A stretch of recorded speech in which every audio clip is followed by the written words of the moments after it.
everyone, and welcome back to Different Beat. I'm Elizabeth. And I'm Tim. And this week, we will be covering, in light of all the recent DLC and hype that it's continued to have, Super Smash Bros. 4 Wii U, and just kind of our thoughts and basic opinions on it after several hours with the game and trying to get used to several different characters. Yeah.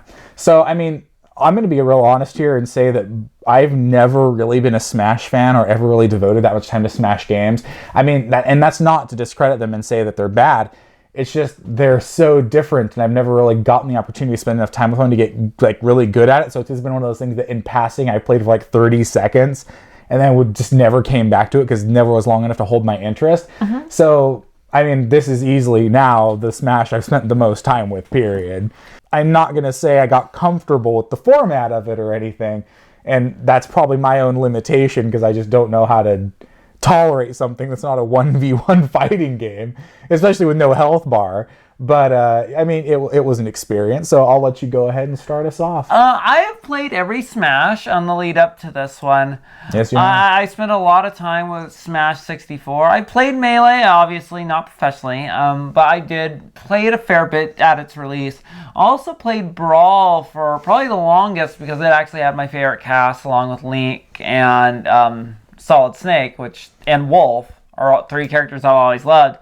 So having all three of them in one game, I spent actually quite a bit of time with Brawl and not something like Project M. I spent exactly like 2 minutes with Brawl. So it's like I've put a lot of time into the franchise. But what was weird is Smash for Wii U, the lead up I just didn't get hyped for. And it's not because I think they were going to develop a bad game or it's going to be worse than the others. It's just for some reason I really felt like I was just kind of not going to enjoy this one as well. Like I'd almost kind of moved beyond the franchise. Like the appeal of the crossover fighter with the characters it had gone its limit. And then I got the game and that ended up being really true. I spent very little time with it outside of the review.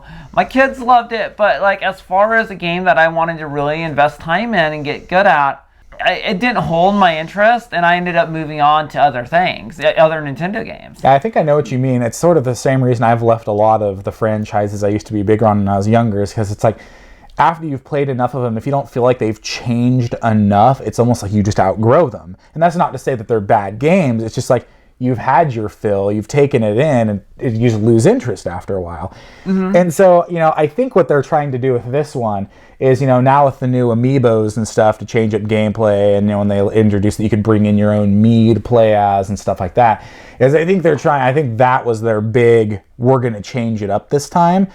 It's just for some people that just wasn't really enough. I mean, some people, even though, there's a big market out there for amiibos, and some of them people go crazy to collect, but I really think that's probably more of a minority. I think the majority of, especially more mature gamers like you and I, don't really care about amiibos. Like I don't know. I've talked with several people, from our demographic. Well, our age group, I suppose. We have a demographic of gamers. That's true. That's a good enough demographic. Okay, fair enough. All right. A lot of them are really in love with amiibos. I have several people on my own friends list that really love amiibo, love collecting them, love using them in the game. And, to be fair, Nintendo has also focused on the online community and the tournament scene. We've seen them issue balance patches already. They brought out DLC. So it seems like they're trying really hard to make a strong, viable product that's going to last. Well, you say balance patches already. This game's been out long enough to justify balance patches. Yeah, okay, true. But, there have been a lot of them in the short time it's been out. the support has surprised. I get what you're saying. People. It's they released it. They're doing a good job of supporting it. They're trying to.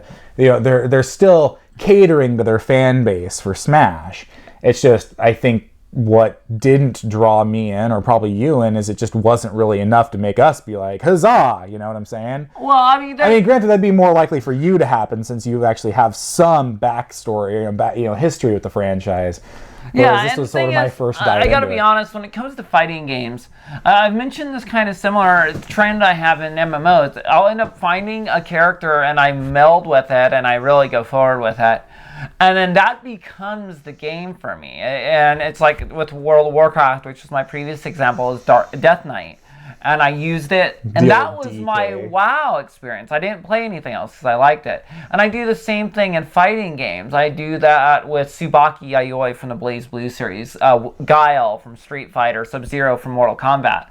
With Smash Brothers, I had that with Solid Snake, and I had that with Wolf, and to have both of them gone, it was like I couldn't even carry my own characters forward. And so it's like it killed a lot of the hype along with that.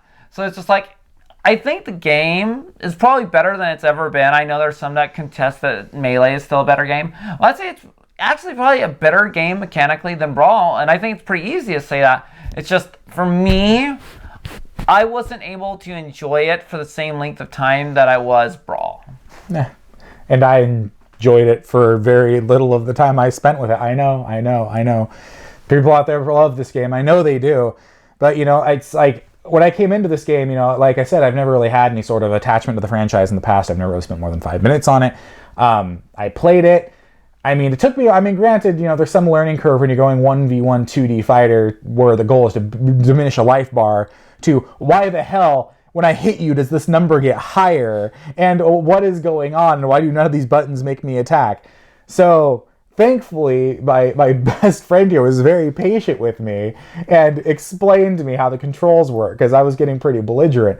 So even after I knew the trick, even though it never controlled to me the way I felt it should, so I'm not sure if you ever actually told me how to play the game, or you just gave me a few hints and just sort of left me there.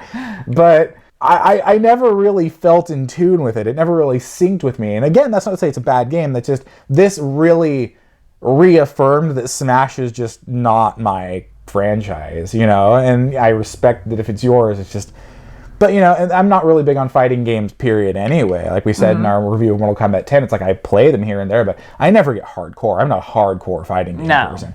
I play them to have fun. I play them with friends. You will never find me playing a fighting game online, because I leave that space for the people who are passionate and kind of good, and I don't think I qualify as either one of those things. So I just stay off online fighting games, period. I played Smash. I never really found a character that I really jived with. It seemed like it actually kind of went progressively worse each time I tried a different character. Who was the first one I tried? You tried out Duck Hunt Dog. Yeah, the Duck Hunt Dog. So I was just so stoked that the Duck Hunt Dog was in the game. And that was probably a bad one to start with. I don't know. You know how there's different tiers of difficulty in most games for characters. Some are harder to use than others are. I don't know where Duck Hunt Dog falls in that, but I accomplished absolutely nothing that entire first round. It was just pure madness. I couldn't keep track of my character. Things are just blowing up everywhere. I'm flying all over the screen, and I'm ranting at Beth because I can't figure out how to control the darn game. And finally she tells me, A, use A to attack. And it's like, A is one button. There's so many buttons here. But I could go off on a tangent about that. But it was just an example of how me and this game just didn't jive. And I was like, okay, well, now I've finally got some idea of the controls. I tried Duck Hunt Dog. Let's move along to other characters. And each time I just got worse and worse. Until, who was I? The Link. No, it wasn't Link. I did terrible with Link. I got second place as the boxing guy. Oh, Little Mac. Little Mac, yeah, from Punch-Out. And so it's I thought I was getting better, and then I finished with Link and was back at 4th place. So, smashing me. It's and honestly, I'm trying to, I know people enjoy this game. Mm-hmm. I can't really say I understand why, though. I get it, and we should kind of lead into our final score here, because, to be honest... we got to talk about mechanic, load time. There's no story to be had. That was the first question I asked Beth. I'm so when we play this... so my point is, we can't accurately talk about tournament play because neither of us are that strong. It's true. And there's no story mode, so you have classic mode, which is, you can play this mode. It offers set challenges. You can get different levels of medals, and it unlocks, the little pictures and icons and trophies and such. So, it's a decent time waster if you want, but there's no real desire, or there's nothing to push you through other than little achievement-like rewards. And those don't do anything for me in any game. So, I did it, But I didn't care. I did it because I was playing for review. I needed to finish it. It didn't provide me any enjoyment. So, yeah. You know, as good as the game has ever been, I have never been a trophy fiend, ever. It's like, if I get them, okay. I might scroll through them out of curiosity. If there's one that sounds super easy, I'm like, okay, I'll grab that one. But I've like never found a game to date where I was like, you know what? I'm going to get every trophy for this game. I just haven't done it. No, so I mean, the reason I kind of want to lead into the final score, because honestly, I can't rate it poorly because I think it does a good job of what it sets out to do. I still don't understand what it sets out to do. But I can't rank it high because it wasn't fun. It was I went through it mechanically for a review, understanding it was a quality experience, but so not enjoying it. You went into it with cold, detached, journalistic expectations. You picked up the controls and you're like, listen, I'm here strictly professionally. I'm not your friend. I don't need to get to know you. We just have to complete this interview so I can move on with my life and you can disappear. Ostensibly, yes. Okay, all right. I mean, if I'm going to be honest, that's the truth. I mean, the one thing that was probably the biggest condemnation of it is I went in the same way to Kirby Rainbow Curse and Splatoon with those same feelings, and they blew me away. 2 Game of the Year experiences from Nintendo that I didn't expect to do anything for me. I know. Almost perfect ratings on both. That's the reason why I'm saying Smash is where it is for me, because I went in with those expectations, and they couldn't hit it out of the park again for me. Gotcha. All right. So, I mean, what is your score? 2.5. Just 2.5. Right down the middle. Because, like I said, I can't praise it because I did enjoy it, but I don't want to condemn it because it is mechanically sound. Gotcha. Okay, so if I had to rate Smash, keep in mind that as much as, you know, I take this seriously, and when I do review a game, I try and be as fair with it as I can be personally while still keeping respect of my own opinion. And I know that this game has diehard fans. I know there's people who love this game. I'm sorry, I don't get it. I would never play this game again. I wouldn't. I mean, if my kids begged me to play it with them, I might be like, for like 5 minutes, okay. But otherwise, I would literally do anything else with you. Can we play Splatoon instead? That sounds way better. So, I have to give this game the same thing at 2.5. And the only reason I'm giving it 2.5, because I would actually play a 2.5 game again, is because I know that it's not its fault that I'm so against it. I mean, it kind of is, obviously, because I gave it a chance and it didn't win me over. But, I mean, I understand kind of the appeal there as like a party fighting game. It's, you know, it's fun. It's different than other fighting games, you know, and I get that. But my gosh, not for me. No. So I'm going to stick with Beth and say 2.5 stars because it let her down and it didn't convert a person who wasn't even a fan of it to begin with anyway. So I hope you guys enjoy it, though. I know there's tons of people. I got lots of friends who love the hell out of this game. Yeah, I mean, like I said, my children play it. I have coworkers who play it. I know a lot of people, again, while maybe not as high on it as they were Melee, think it's a vast improvement over Brawl and are still dedicating lots and lots of time to it. So I'm very much in the minority on this one, and I fully accept that. I think we both are. So you know what? To all you Smash players out there, kudos. I salute you.